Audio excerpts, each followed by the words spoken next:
이 영상을 보고 계신 분들은 아마도 이런 생각 하실 거예요. 내가 몇 년 차인데 나는 언제쯤 이직을 해야 되는가?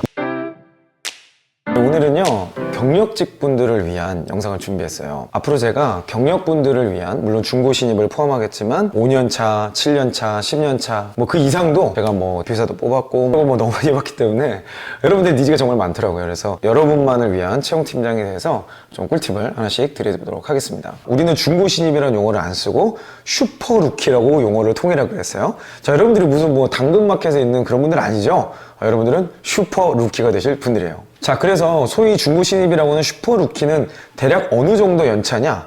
만 2년 미만이라고 보시면 돼요. 물론 이걸 넘어도 신입으로 지원은 가능해요. 근데 아무래도 이것저것 좀 따지는 게 많아집니다. 왜냐면 나이 같은 것도 있고, 또 왜 경력으로 지원 가능한데 경력으로 안 가고 신입으로 왔는지도 굳이 물어봐요. 그럼 여러분은 답변을 하셔야 되거든? 이게 어려워.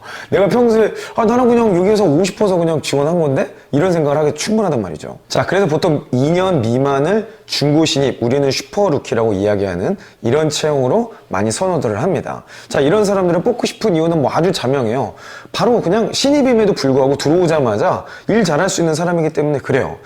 제가 뭐 삼성이나 현대에서 이렇게 신입사원 교육하시는 분들 만나서 일 들어보니까 들어와서도 재교육하는데 너무 오래 걸린다는 거예요. 뭐 그게 심지어 이공계임에도 불구하고 학교에서 배웠던 기술이나 시스템에 대한 이해가 너무 갭이 큰 거죠. 그러다 보니까 어때요? 재교육이 필요한 아무것도 뭐 경험이 없는 사람보다는 협력업체라든지 좀 작은 회사에서라도 경험을 해봤던 사람들이 오면 빨리 적응하게 되더라. 또 이런 분들은 대부분 유사 경험이 있죠. 딱 맞진 않더라도 유사한 경험이 있기 때문에 산업에 대한 이해, 직무에 대한 이해가 아마도 훨씬 좋을 겁니다. 자, 그래서 오늘 영상의 핵심은 이건데요. 여러분들이 일반적으로 인지시장이 어떻게 돌아가는지를 한번 보시고 어느 정도 타이밍에 내가 어떻게 이직을 준비하면 좋겠다라는 것들을 생각할 수 있는 가이드라인을 드리도록 하겠습니다. 자, 첫 번째는 아까 설명드렸던 2년 미만입니다. 2년 미만은 슈퍼루키, 즉 중고 신입으로 생 신입은 아니지만 경험이 있는 신입으로 들어가는 거예요. 자, 이거는 뭐 얻을 수 있는 유익이 여러 가지 있습니다. 일단은 면접의 합격률이 높아지죠. 그리고 신입으로 들어갔기 때문에 신입과 경력의 차이는 회사 로열티에 좀 달려 있어요.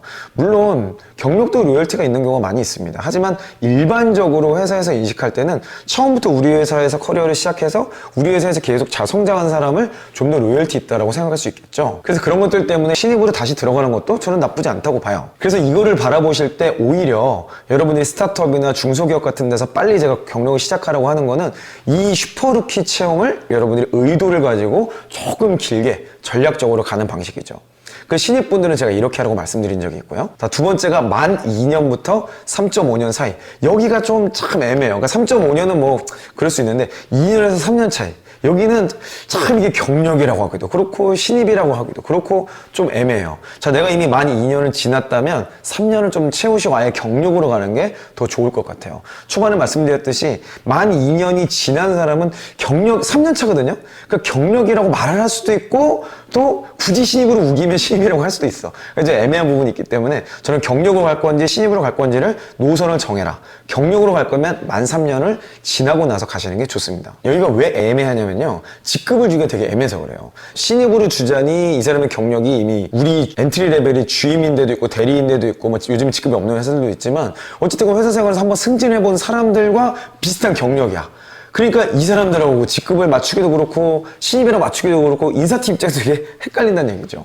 그 말은 면접관들도 힘들다는 얘기예요. 그래서 경력을 할 거면 조금 더 만 3년 정도를 채우고 4년차나 5년차 정도에 이직하시는 게 좋다라고 말씀을 드리고 싶네요. 자, 근데 여기서 주의하실 점은요. 자, 요 부분이 사실 인재시장에서도 가장 활발해요. 가장 많은 경력시장, 헤드헌팅, 뭐 서치펌이 활발하게 많이 이직을 도와주는 게 아마 요 4에서 5년 차, 만 3년에서 5년 사이입니다. 자, 근데 여기에서 우리가 중요하게 봐야 될 건요. 대부분 수평이동이 일어난다는 거예요. 여러분들이 대기업이 있었으면 대기업, 중견기업이 있었으면 중견기업, 스타트업이나 중소기업이 있었으면 이렇게. 근데 여기에서 예외의 경우는 뭐냐면 필살기가 확고한 경우입니다. 그러면은 뭐 좀 더 큰 규모에 가는 게 큰 무리가 없겠지만은 특별히 그런 게 없이 그냥 루틴을 경험해봤다, 이런 시스템을 다뤄봤다, 나는 이런 역할을 해봤다, 이런 분석을 해봤다 정도라면, 숫자로 말할 수 있는 성과가 부족한다면 대부분 그냥 수평이동 확률이 높습니다. 그래서 많은 분들이 처음에 엔트리가 중요하다고 말하는 게 아마 요 레벨 때문에 그런 것 같아요. 근데 여러분, 우리 커리어를 좀 길게 봐야 돼요. 사실 여기에서 이동하는 건요, 연봉에 엄청난 상승이 없어요. 여러분의 경력의 이 급여 밴드라는 게 있거든요. 이게 확 점핑되는 구간이 대부분 과장급이에요. 뭐 모든 회사가 그렇진 않지만 이렇게 일반적으로 턱턱턱 오르기도 하지만, 일반적으로는 한 경력으로 쳤을 때 7년에서 10년 차 정도, 이때 연봉이 확 이제 눈의 차이가 나게 점핑을 하는데, 이때까지 어떤 경로로 어떤 경험을 쌓고 어느 회사에서 경험을 쌓아봤냐가 중요한 거죠. 근데 이 3, 4년 차에서는 결국에는 수평이동밖에 못하는데, 이걸 잘하겠다고 여러분들이 대기업을 시작한다, 뭐 그것도 뭐 그래요, 뭐 의미는 있지만 저는 좀 더 길게 봐라. 그래서 여러분들이 지금은 대기업으로 들어가는 것 자체도 쉽지 않고 중견기업으로 가는 것도 쉽지 않은 상황에서 굳이 확률 낮은 대기업을 하겠다고 공백기를 늘리는 게 과연 좋을까? 제가 예전에 이 영상에서도 말씀드렸지만, 지금 같은 경제 시기에는 그렇게 하려다가 한몰 세대가 되어버릴 확률이 훨씬 더 높다 그랬죠. 자, 어찌됐건 간에 이런 영역에서 딱 대리급이기 때문에 중간급이라서 인재 이동은 가장 활발하다. 하지만 수평 이동이 대부분이기 때문에 이것을 주의하라고 말씀드리고 싶어요. 자, 그 다음에 또 애매한 구간이 5에서 7년입니다.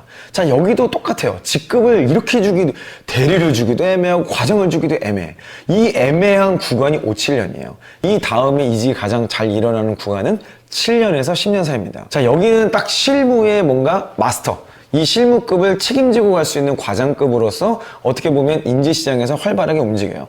여기에서부터 커리어에 엄청난 점핑들이 일어납니다. 여러분이 뭔가 커리어 점핑을 새롭게 도전하고 싶다라고 한다면은 저는 요때 구간을 한번 노려보셨으면 좋겠어요. 만 7년에서 9년. 자, 이때 필요한 역량은 업계 네트워크하고요, 의사소통 능력입니다. 다른 부서와 협업할 수 있어야 되고, 다른 부서나 상사에게 지원을 이끌어낼 수 있는 의사소통 능력이 굉장히 중요해요. 이때부터는 경쟁사와에 대한 인식, 경쟁사보다 차별화 포인트가 뭔지를 찾아낼 수 있는 능력이 굉장히 중요해지는 거죠. 자, 그 다음에 10년 이상은 사실 경력 이직이 그렇게 쉽지만은 않습니다. 하지만 이건 뭐 회사마다 다르고 사람마다 다를 수밖에 없겠죠. 자, 그래서 오늘 영상 요약하면요, 여러분들이 이직이 많이 일어나는 구간이 있다는 거예요. 자, 2년 미만일 때 중고 신입, 우리는 슈퍼러키로 하기로 했죠. 요 구간으로 이직은 아니지만 취업이 잘 일어난다. 그리고 3에서 5년 사이에 수평 이동으로서 많이 일어난다. 7에서 9년으로 새로운 직책을 맡으면서 대리였는데 과장급으로 승진 이직이 가능하다라는 세 가지 포인트를 좀 말씀드리면서, 좀 애매한 구간을 기왕이면 조금 피하시면서 그 기간에 필살기를 만드시는 기간으로서 시간을 사용하시면 좋겠다라고 생각이 드네요. 앞으로 스위치 채용이 점점 확대될수록 신입분들도 일단 경력을 시작하는 게 지금으로서는 가장 좋은 커리어 업그레이드 전략이라고 제가 여러 차례 말씀드린 바가 있어요. 자, 그러면 이 영상을 지금까지 보고 계신 분들은 아마도 이런 생각 하실 거예요. 내가 몇 년 차인데 나는 언제쯤 이직을 해야 되는가? 이직이라는 타이밍은 여러 가지 타이밍이 있습니다. 자, 그거를 제가 조금 더 이론적으로 몇 가지 말씀드리면, 가장 좋은 이직의 타이밍은 내 커리어를 업그레이드하기 위해서 새로운 기회, 새로운 프로젝트로 이직을 하는 거예요. 그러니까 회사를 이직하는 게 아니라 그 프로젝트로 이직을 하는, 이거는 너무나도 이상적이고 너무나도 필요한데 이렇게까지 생각하시는 분들은 아주 극소수인 것 같아요. 그래서 이런 분들은 사실 연차와 상관없이, 뭐 근무 기간과 상관없이 그냥 막 필요하다 그러면 이직하시면 돼요. 이런 분들은 아마 자기 역량이 많이 준비됐을 거야. 저는 두 번째 상황인데, 더 이상 못 버텨서 이직하겠다. 자, 못 버텨서 이직하는 경우는 최악의 경우입니다. 왜냐면 일단 가장 뭐에서 걸리냐, 못 버틴다고 생각했던 이 기간 동안에 성과가 없었을 거예요. 그리고 이 성과가 없었던 기간이 공백기는 아니지만 경력에서는 굉장히 집요하게 파고 들어갈 수 있는 그런 질문의 여지가 됩니다. 그 질문의 여지를 여러분들이 경력 면접에서 한두 개 받다 보면 머릿속에 새야지죠. 이것이 일단 어려워. 그리고 또 하나 턱 걸리는 게 뭐예요? 지원 동기와 퇴직 사유입니다. 정확히 말하면 퇴직 사유죠.